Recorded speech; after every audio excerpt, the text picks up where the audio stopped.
আসসালামু আলাইকুম রহমতুল্লাহ। আমার প্রিয় ভাই ও বোনেরা সবাই কেমন আছেন? আশা করি সবাই ভালো। আলহামদুলিল্লাহ আমরাও ভালো আছি। প্রচণ্ড শীত পড়তেছে। আর শীতের সময় আমরা কিন্তু বিভিন্ন ধরনের নাস্তা তৈরি করে থাকি। সেটা সকালে হোক আর বিকেলে হোক, নাস্তা খেতে কিন্তু খুবই ভালো লাগে। তা আমি আজকে আপনাদের সামনে একটা নাস্তার রেসিপি নিয়ে হাজির হয়ে গেলাম। আর সেই নাস্তাটি হলো ফুলকপির পাকোড়া। অনেকেই কিন্তু অনেকভাবে ফুলকপির পাকোড়া বানিয়ে খেয়ে থাকেন। তো আজকে আমি কিভাবে ফুলকপির পাকোড়া বানাই সেটা আপনাদের সাথে শেয়ার করব। আর এটা খুবই লোভনীয় হয় এবং মুখরোচক হয়। সঠিক টিপস সহকারে আপনাদের সাথে আজকে আমি শেয়ার করব। কিভাবে আমি ফুলকপির পাকোড়াটা তৈরি করি। তো এখানে আমি একদম ফুলকপি একটা নিয়েছি বড় সাইজের, আর এটা দেখতে কিন্তু খুবই ভালো লাগতেছে। অলরেডি এখন ফুলকপি সিজন, আর এই সিজনে কিন্তু টাটকা, টাটকা সুন্দর, সুন্দর কিন্তু ফুলকপি পাওয়া যায়। আর ফুলকপির পাকোড়া বলি, ফুলকপির ভর্তা বলি, ফুলকপি রান্না বলি, ফুলকপি মানে খাওয়া বিভিন্ন ধরনের। তো আমার তো ফুলকপি অনেক পছন্দ। অবশ্য শীতের সময় সবারই কিন্তু ফুলকপির পছন্দ হয়। তো যাই হোক, এদিকে অফ ক্যামেরায় কিন্তু আমি গরম পানি দিয়ে দিয়েছি, সেটা আপনারা দেখেছেন। আর দিয়ে দিলাম সুন্দর, সুন্দর ফুলকপিগুলো। আর আমি ফুলকপিগুলো কিন্তু একটু বড় সাইজ করে কেটেছি। আসলে আমার কাছে কিন্তু ফুলকপিগুলো বড় করে কেটে পাকোড়া করতে কিন্তু ভালো লাগে। মনে হয় যেন একেবারে চিকেন ফ্রাই উম এরকমই লাগে। তো মোটামুটি আমি এটা কিন্তু হাফ সিদ্ধ করব। প্লাস আপনারা দেখতেছেন এখানে কিন্তু একটু বাবুস এসেছে, যেটা আমি হাত দিয়ে দেখিয়েছি। তো যেহেতু বাবুস উঠে গেছে, তো এক্ষেত্রে কিন্তু আমি নামিয়ে ফেলবো। একেবারে সিদ্ধ করব না, কেননা একেবারে সিদ্ধ করলে আসলে এটা ভালো লাগবে না। মুসমুস যে একটা ক্রিস্পি ভাব থাকে সেটা কিন্তু আসলে আসে না। তো যাই হোক, ফুলকপিটা কিন্তু আমি ঠান্ডা করে নিয়েছি, আর দেখেছেন একদম ভাঙেনি, কিছু হয়নি, যেহেতু আমি একেবারে শক্ত থাকতে কিন্তু এটা নামিয়ে নিয়েছি। তো এখানে আমি নিয়েছি একটু টেস্টি সল্ট, আর নিয়েছি এখানে একটু গরম মশলার গুঁড়া, ধনিয়া পাতা, কাঁচামরিচ, লবণ, তারপর মরিচের গুঁড়া। যেহেতু এটা পাকোড়া হবে, আর পাকোড়াটা আসলে যদি ঝাল, ঝাল না হয় তাহলে কিন্তু একদম ভালো লাগবে না। একটু জিরা ধনিয়ার গুঁড়া, আর নিয়ে এলাম শুকনা মরিচ। আর শুকনা মরিচটা কিন্তু আমার বাটাই ছিল, তালা বাটা। আর এটা হচ্ছে ফ্লেভারের জন্য আমি অল্প নিলাম। আর যেহেতু এখানে অনেকটাই কাঁচামরিচ নিয়েছি, আপনারা দেখেছেন, আমি আবারও বলছি, পাকোড়া জিনিসটা আসলে ঝাল না হলে কিন্তু ভালোই লাগে না। সেজন্য আমি এখানে ঝালের পরিমাণটা একটু বাড়িয়ে দিলাম। আর দেখলেন আমি ৩ রকমের ৩ রকমের মরিচ এখানে আমি ইউজ করেছি। তো আমি যেভাবে আসলে পাকোড়াটা করি, আমি সেটাই আজকে আপনাদের সাথে শেয়ার করতেছি। আসলে এই পাকোড়াটা যদি এভাবে আপনারা তৈরি করেন, আমি মনে করব আসলে চিকেন ফ্রাইকেও এটা হার মানাবার। এটা এতটাই টেস্টি হয়, এতটাই লোভনীয় হয়। আর এখানে কিন্তু আমি আজকে আটা ময়দা ছাড়া একদম শুকনো চালের গুঁড়ো দিয়ে, আতপ চাল, শুকনো চালের গুঁড়ো দিয়ে কিন্তু আমি আপনাদেরকে মুচমুচে পাকোড়া তৈরি করে দেখাবো। আর এখানে আসলে বেকিং পাউডার বলেন, বেকিং সোডা বলেন, আসলে কিছুই লাগে না। শীতের সময় কিন্তু আমরা গরম, গরম পাকোড়া তৈরি করব, আর গরম, গরমই খাবো। এখানে আসলে আমি মনে করব যে বেকিং সোডা বা পাউডার কিছুই দেওয়ার দরকার নেই। জাস্ট চালের গুঁড়া, বাসায় শুধু একটু চালের গুঁড়া থাকলে ওটা দিয়েও চলে।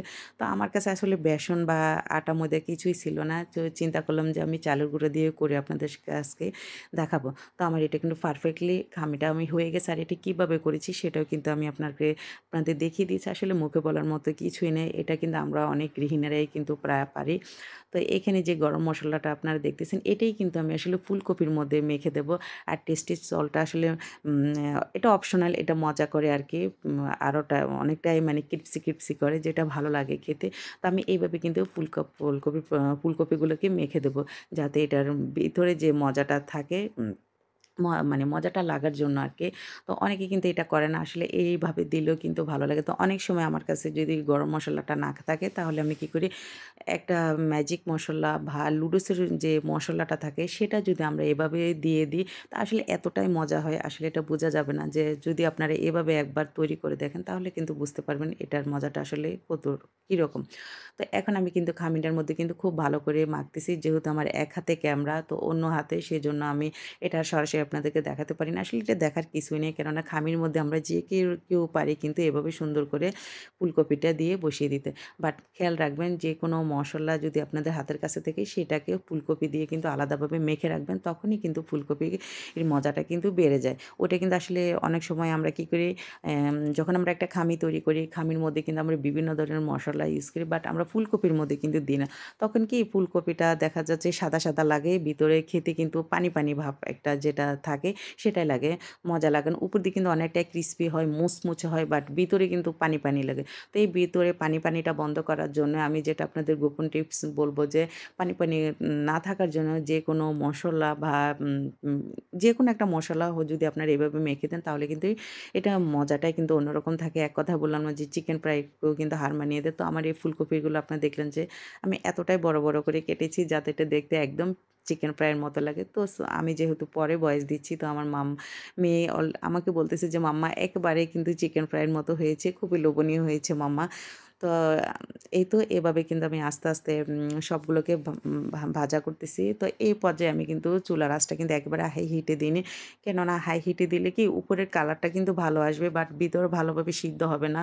মানে ভালো লাগবে না। সেজন্য আমি একেবারে হাই করিনি আর একেবারে লো করিনি। মাঝারি আঁচে কিন্তু আমি ফুলকপিগুলোকে আস্তে, আস্তে নেড়েচেড়ে দিচ্ছি। আর আমি আবারও বলতেছি আমি এখানে কিন্তু কোনো সোডা বা কোনো কিছুই করিনি। আমি শুধু মানে শুকনা চালের গুঁড়া দিয়ে কিন্তু আমি আজকের পাকোড়াটা আপনাদেরকে তৈরি করে দেখাচ্ছি। তো দেখুন প্রিয় আপু এবং ভাইয়েরা কতটা ক্রিসপি হয়েছে এবং দেখতে কতটাই লোভনীয় হয়েছে। তো আমার পাকোড়াটা কিন্তু একেবারে পারফেক্টলি হয়ে গেছে।